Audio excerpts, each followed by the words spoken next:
Tank Ferdinand adalah salah satu kendaraan tempur ikonik yang dikembangkan oleh Nazi Jerman pada Perang Dunia Kedua.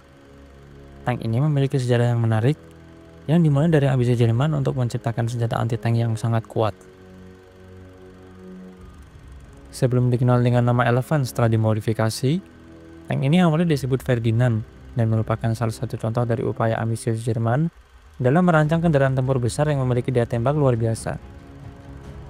Pada awal 1942, Jerman menghadapi kesulitan dalam melawan tank-tank Soviet yang semakin tangguh, terutama model T-34 dan KV-1 yang memiliki armor tebal dan mobilitas tinggi.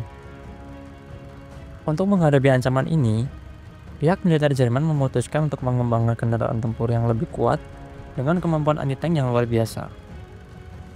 Pada waktu itu, Jerman sudah memiliki pengalaman dalam memproduksi tank besar seperti Tiger I yang merupakan tank berat dengan meriam 88 mm yang sangat kuat.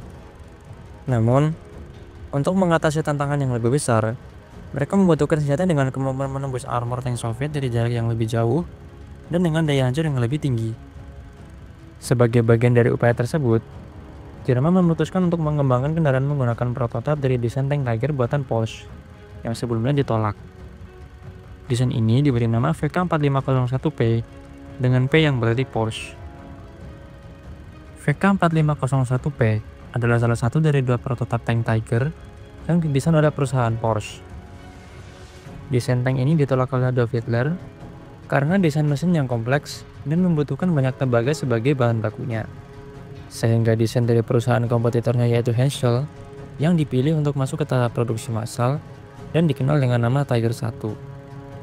Pada saat prototipe ini diproduksi, Porsche sudah memproduksi sekitar 100 badan sasis sebelum akhirnya ditolak.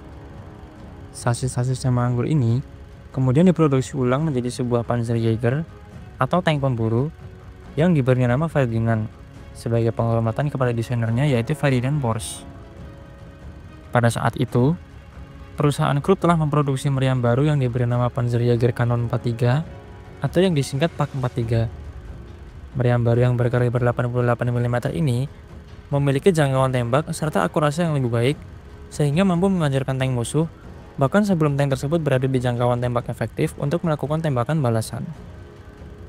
Meriam baru ini dipasang pada tank Ferdinand dan hingga pada Mei 1943, 91 dari total prototipe sasis tank Porsche yang sebelumnya telah diproduksi berhasil dikonversi menjadi tank Ferdinand, dengan 3 prototipe tambahan juga dikonversi sebagai Bergepanzer atau kendaraan perbaikan.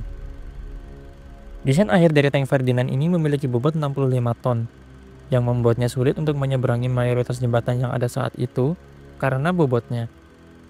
Dibutuhkan pertimbangan dan kalkulasi yang matang saat tank Ferdinand ingin menyeberangi sebuah jembatan, agar jembatan tersebut tidak roboh dan secara efektif membuat tank ini tidak dapat beroperasi lagi. Dengan panjang tank yang mencapai 8 meter, tank ini dioperasikan oleh 6 awak tank, yang masing-masing berperan sebagai pengemudi, operator radio, komandan, penembak, dan kru pemuat amunisi yang berjumlah 2 orang. Ferdinand memiliki jarak operasional hingga 150 km pada medan jalanan dan 90 km pada medan lintas alam dengan kecepatan maksimum yang dapat ditempuh hanya berkisar 30 km per jam. Pada pertempuran Kursk di Rusia yang dimulai pada bulan Juli 1943, hanya beberapa bulan setelah tank ini diproduksi, 81 dari total keseluruhan tank Ferdinand dikerahkan di pertempuran ini. Performa meriam 88 mm yang dipasang di tank ini terbukti efektif dan mampu menghancurkan tank-tank T-34 Soviet dari balik garis depan dalam jarak lebih dari 3 km. Meskipun memiliki lapisan baja yang tebal di bagian depan, tank-tank Ferdinand memiliki kelemahan di medan tempur ini. Salah satunya adalah masalah ranjau darat yang mampu merusak roda rantai maupun suspensi dari tank ini yang menyebabkan seluruh kru harus keluar untuk memperbaikinya. Ini dikarenakan desain tank yang tidak menggunakan kubah berotasi, sehingga untuk membidik musuh, tank ini mengandalkan roda-roda rantainya untuk berputar dan membidik target.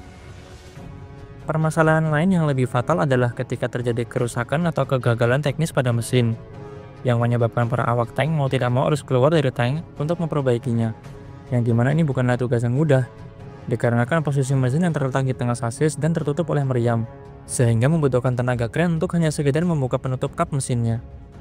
Seluruh kru yang berada di dalam tank ini juga memiliki pandangan yang sangat terbatas, karena kurangnya perangkat penglihatan yang dimiliki, khususnya bagi komandan tank yang tidak memiliki kupola di atap tank, sehingga hanya mengendalikan sebuah periskop dengan penglihatan terbatas. Tentara Soviet yang mengetahui kelemahan ini lantas dapat dengan mudah bersembunyi di balik parit, sampai tank Ferdinand melintasi mereka dan mengepungnya dengan granat dan molotov. Menanggapi permasalahan-permasalahan ini, Jerman akhirnya menarik seluruh Ferdinand yang selamat dari pertempuran Kursk untuk dilakukan modifikasi dan peningkatan. Dan pada 2 Januari 1944, tank-tank ini sudah tiba di pabrik tank di Austria, dan dari total 50 tank yang selamat, 48 diantaranya mendapatkan modifikasi ini. Beberapa perubahan yang terlihat yang dilakukan pada tank Ferdinand, seperti penambahan senjata MG34 yang terpasang pada sebuah turret berbentuk bola yang terletak di depan sasis pada posisi operator radio. Kupola juga ditambahkan pada posisi komandan tank agar mampu meningkatkan visibilitas tanpa harus keluar dan membuka pintu di atap tank. Lapisan pasta Zimmer juga ditambahkan untuk menjaga infanteri musuh memasang ranjau magnetik ke badan tank.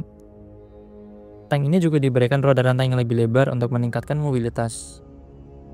Bagian lapisan baja depan, tepat di depan pengemudi dan operator radio, juga diberi lapisan baja tambahan setebal 30 mm. Dan untuk meningkatkan kecepatan, tank ini juga diberi mesin baru dengan model Maybach HL120 yang memiliki tenaga kuda yang jauh lebih besar. Bersamaan dengan sejumlah perubahan ini, bobot keseluruhan tank ini bertambah menjadi hampir 70 ton, sehingga pada beberapa medan pertempuran, seperti di Italia contohnya, jalanan dan jembatan di sana tidak mampu menahan beban tank ini, sehingga mobilitasnya juga terbatas. Pada 1 Mei 1944, Komando Tinggi Angkatan Darat Jerman memerintahkan untuk mengganti nama Ferdinand menjadi Elephant, yang dimana kini perubahan nama tersebut dapat merujuk ke modifikasi yang telah dilakukan pada bulan Januari hingga April. Banyak kerugian dari tank Ferdinand ini bukan berasal dari kekalahan dalam pertempuran langsung, melainkan kru dari tank ini sendiri yang melakukan penghancuran terhadap tank dan meninggalkannya, yang seringkali disebabkan oleh kerusakan mesin, di mana kru tidak mampu memperbaikinya karena kurangnya perlengkapan dan sulitnya proses reparasi. Jika berbicara tentang kesuksesan operasi, meskipun memiliki beberapa kelemahan, tank Ferdinand ini bisa dibilang cukup sukses dalam melaksanakan tugasnya. Ini terbukti dari data rasio perbandingan antara tank Ferdinand yang hancur dan jumlah tank yang sudah mereka hancurkan. Pada pertempuran Kursk, Batalion Tank Pemburu Berat 653 Jerman mengklaim bahwa mereka telah menghancurkan 320 tank musuh dengan kerugian berupa hancurnya 13 tank Ferdinand. Kemampuan tembaknya yang sangat mematikan, ditambah dengan lapisan bajanya yang tebal, membuat tank ini hampir tidak dapat dikalahkan oleh tank sekutu manapun, terlebih kemampuannya untuk menembak secara akurat dari jarak yang berkilometer jauhnya. Pada masa berikutnya, lini tank pemburu Jerman mendapatkan angin segar dengan munculnya Jagdpanther, sebuah tank pemburu yang lebih modern yang berbasis dari tank baru mereka yaitu Panther. Jagdpanther ini menggunakan meriam yang sama dengan yang digunakan oleh Ferdinand, namun dengan mobilitas dan keandalan performa yang jauh lebih baik. Saat ini, hanya ada 2 tank Ferdinand yang selamat.